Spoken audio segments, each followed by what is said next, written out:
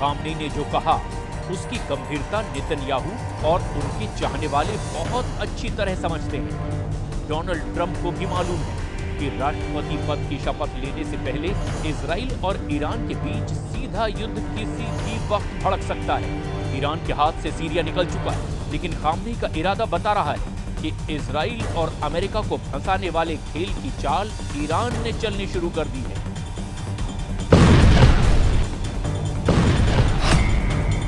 Iran के सर्वोच्च नेता अली खामनेई के जनरल हुसैन सलामी कह चुके हैं कि इजराइल को सीरिया में दफन कर देंगे।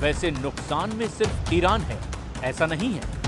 गाजा में हजारों बम गिराए जाने और हजारों जान जाने के बाद भी नेतन्याहू अपने युद्ध में पूरी तरह नाकाम साबित हो रहे हैं।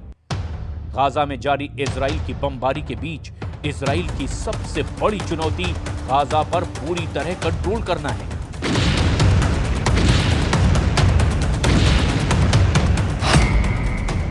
जिसमें नेतन्याहू और उनकी सेना 100% फेल साबित हुई है, क्योंकि हमास अब भी गाजा में एक्टिव है। गाजा में हमास के हमले लगातार जारी हैं। ये बात टाइम्स ऑफ इजराइल की इस रिपोर्ट में छपी है और ऐसे हमलों में इजराइल अपने सैनिकों को भी खो रहा है। नेतन्याहू के लिए दूसरी बड़ी चुनौती वहां मौजूद इजरायली बंधकों की रिहाई है, जो अब भी हमास के कब्जे में है।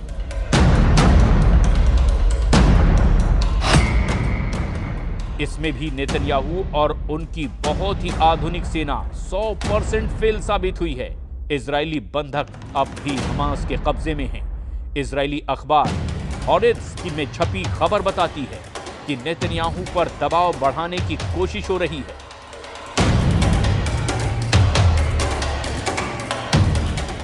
बंधकों को छुड़ाने के लिए नेतन्याहू और उनकी फौज शुरू में काफी एक्टिव दिखी, लेकिन अब ऐसी खामोशी छा गई है कि सब नेतन्याहू के युद्ध वाले एजेंडे पर सवाल उठने लगे। गाजा में 450 दिनों की बमबारी ताजा रिपोर्ट बहुत खतरनाक है और आंकड़े ऐसे हैं जिस पर अमेरिका से लेकर यूरोप तक सवाल उठाने से बच रहे हैं। गाजा पर इजराइल की बमबारी में अब तक 46,000 से ज्यादा फिलिस्तीनी नागरिकों की मौत हो चुकी है। इनमें करीब 20,000 बच्चे थे। वहीं हमास के कब्जे में करीब 100 बंधक हैं और उनको छुड़ाने के लिए इजराइल में लगातार सीज फायर की मांग की जा रही है।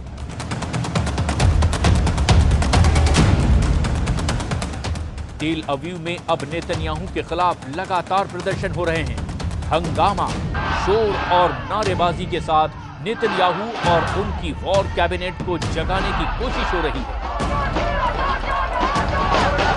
लेकिन नेतन्याहू सरकार की चुप्पी ने लोगों को भड़का दिया है। तेल अवीव में जुटे ये वो लोग हैं जिनमें ज्यादातर बंधकों के रिश्तेदार हैं। इजराइल अब गाजा में क्या चाहता है, इस बात को लेकर नेतन्याहू की पॉलिसी काफी भ्रम की स्थिति में नजर आती है, क्योंकि जो युद्ध उसने हमास को खत्म करने के लिए शुरू किया था वो अब भी एक्टिव है और इजराइल की फोर्स अब भी गाजा में ज्यादातर इलाकों में सीना चौड़ा करके पेट्रोलिंग नहीं कर सकती।